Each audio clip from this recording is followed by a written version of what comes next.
नमस्कार, आप देख रहे हैं हमारा जो नेत्र है। आज हम इस पे चर्चा करने वाले हैं। तो सबसे पहले हम बात करेंगे ह्यूमन नेत्र जो होता है ये कितनी लेयर से कवर रहता है।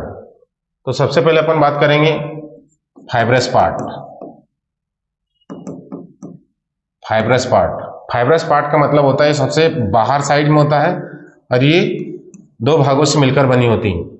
सबसे आगे वाले भाग को बोलते हैं कार्निया और पीछे वाले को बोलते हैं स्क्लेरा। ये कार्निया होता है और ये सबसे पीछे वाला जो भाग होता है जो लेयर उसको बोलते हैं स्क्लेरा। क्या बोलते हैं? स्क्लेरा। ठीक।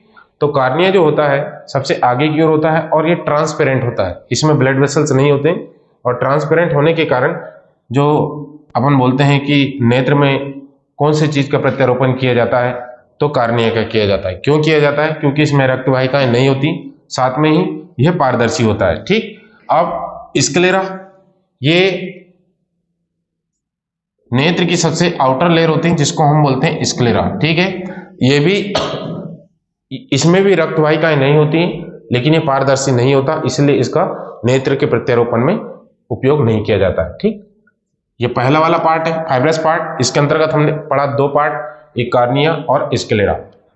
अब इसी के साथ साथ सेकंड वाला पार्ट हम देखेंगे। वस्कुलर पार्ट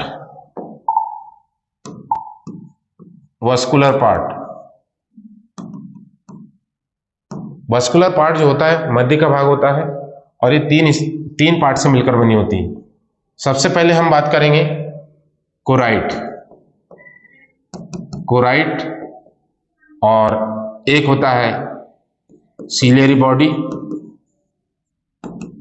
बॉडी और एक होता है आइरिस। जनरली हम जानते हैं कि जो वस्कुलर पार्ट होता है इसमें रक्त वाहिकाएं, वस्कुलर का मतलब ही होता है संवहनी भाग, अर्थात इसमें रक्त वाहिकाएं, धमनी शिरा और केशिकाएं प्रचुर मात्रा में पाई जाती है। ठीक। और इसके अंतर्गत जो पहला जो पार्ट होता है इसको बोलते हैं कोराइट। जनरली इसको अपन बोलते हैं नेत्र का जो मध्य भाग होता है उसको हम बोलते हैं कोराइट। ठीक। तो कोराइट में सबसे ज्यादा रक्त वाहिकाएं होती हैं और इसमें